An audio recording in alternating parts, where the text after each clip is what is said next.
step inside the US military's most secretive, controversial, and oddly tropical detention center, Guantanamo Bay. How did this fortress become a legal black hole? And why is it still open after the president promised to shut it down? What's really inside this high-security military compound on foreign soil? There's a cemetery, a ghost prison called Camp 7, and even a McDonald's. It's where detainees are locked away for decades without trial, and guards get trauma pay for watching them 24/7. Let's open the gates and look within. Guantanamo Bay Detention Camp, often just called Guantanamo Bay, is a U.S. military prison located on the southeastern coast of Cuba. It was set up in 2002 under President George W. Bush as part of the response to the September 11 attacks, with the goal of holding terrorism suspects. Since it opened, at least 780 people from 48 different countries have been held there. The youngest prisoner was just 14. His case sparked international outrage. As of January 2025, 756 of them have either been released or sent to other detention centers. 9 have died while in custody, and 15 are still being held. The U.S. controls Guantanamo Bay because of a 1903 lease agreement signed after the Spanish-American War. It was signed for as long as the U.S. wants it to be. Technically, the U.S. can remain there indefinitely, unless both countries agree to terminate the arrangement. Cuba has rejected the lease for decades, calling the base an illegal occupation. Fidel Castro, then Raul, and now the current Cuban government have refused every payment since, symbolically rejecting U.S. presence. The U.S. sends a check every year, $4,085, and Cuba treats it like junk mail. Why? They consider the U.S. presence illegal and the lease invalid. The checks just sit in a drawer like receipts from an unwanted roommate who won't move out. Guantanamo Bay is a U.S. base not on U.S. soil, which allowed the government to argue that U.S. laws didn't fully apply there. That's why it became the site for indefinite detention. People could be held there for years, even decades, without a trial, without charges, and sometimes without any concrete evidence. Guantanamo became famous, or infamous, after 9/11 as a detention center for suspected terrorists.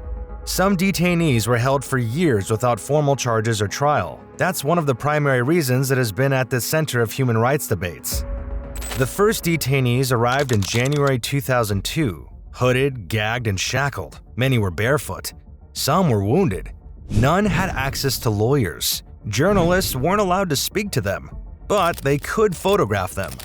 Many prisoners didn't arrive in Guantanamo through normal channels. They were part of what's now known as the CIA Extraordinary Rendition Program, where suspects were captured abroad, flown on secret planes, and shuffled around the world to countries where torture wasn't technically illegal. Guantanamo has always been a place of control, of bodies, of borders, and of fear. Back in 1961, around 50,000 landmines were installed along the perimeter of Guantanamo Bay during Cold War tensions with Cuba, making it the largest U.S. minefield in the world at the time. However, starting in the 1990s, the U.S. began dismantling these minefields, and today, they have been replaced by electronic fencing and surveillance systems. Guantanamo is America's most expensive prison. Running it costs $540 million a year, and as of 2025, it holds only 15 detainees. The annual cost per detainee is estimated to be around $30 million, compared to about $78,000 in a U.S. federal prison. For the same amount of money, the U.S. could house every homeless veteran, fund entire school districts, or establish a nationwide mental health program. So why keep it? Politics. Fear. Stigma. No one wants to be the president who lets terrorists walk, even if they have already been cleared. Back in 2005, President George W. Bush admitted that Guantanamo Bay served a purpose, but he also said he hoped it wouldn't be around forever. His team started reducing the number of detainees, eventually releasing or transferring about 540 people. When President Obama took office in 2009, he aimed to shut the facility down within a year and find legal alternatives for handling detainees. But Congress, citing national security concerns, pushed back, and the closure didn't happen. Still, the Obama administration did manage to reduce the number of inmates from 242 to 41. In 2018, President Trump took the opposite approach. He signed an order to keep Guantanamo open for the long haul. During his time in office, only one prisoner was sent back to their home country. Then came President Biden in 2021, who promised to close the camp before the end of his term. With 25 more detainees released under his watch, only 15 remained as of January 2025.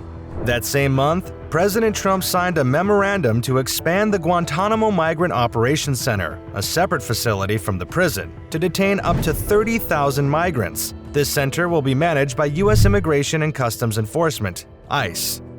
Guantanamo Bay is not just a prison. It's a fully operational U.S. naval base in a country that's technically a hostile neighbor.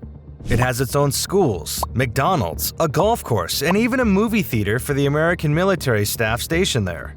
All of it surrounded by minefields and Cuban watchtowers.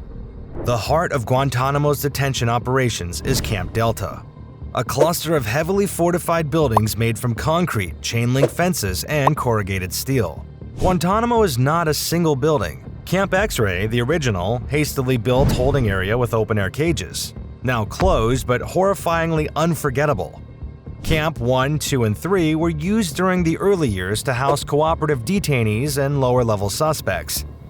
Camp 4 is designed like a dormitory, used for so-called compliant detainees, those who follow the rules and pose little threat.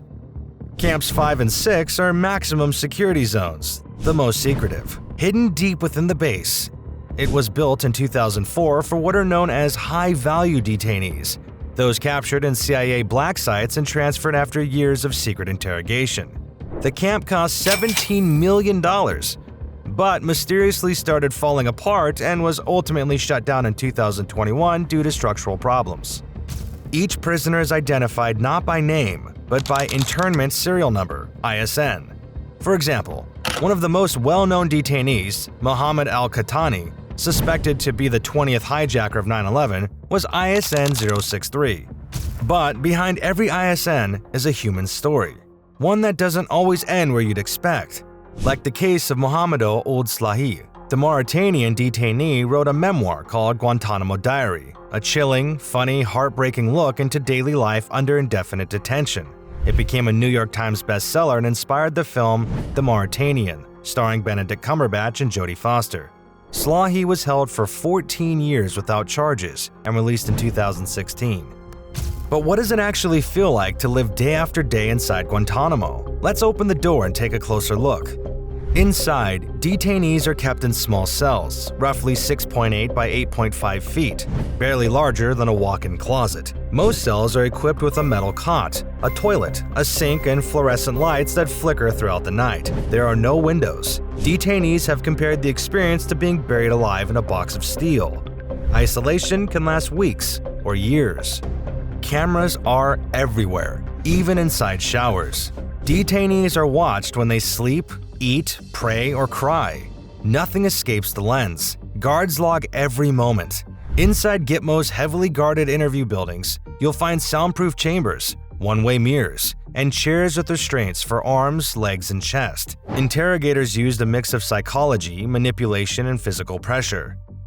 Guards live in trailers, eat at the Navy galley, and receive hazard pay. Despite being on a tropical base, many suffer from emotional trauma, citing ethical conflict, stress, and fear of retaliation according to interviews with former guards and media reports. Detainees released from Guantanamo face lifelong stigma. They're labeled terrorists, even if they were never charged. Many live under house arrest, surveillance, or in refugee-like conditions. Some are sent to countries where they don't speak the language, have no family, and face constant suspicion. Current and former detainees have reported abuse and torture, which the Bush administration denied. In a 2005 Amnesty International report, the facility was called the Gulag of our times. So now you've seen inside Guantanamo, the steel doors, the ghost camps, the staggering costs, and the human stories that rarely make the news. Still curious? Great. On our channel, we dive into secrets, strange history, and places you're not supposed to see. From Area 51 to the Vatican's forbidden archives. Hit that next video, because if you thought Gitmo was wild, you haven't seen anything yet.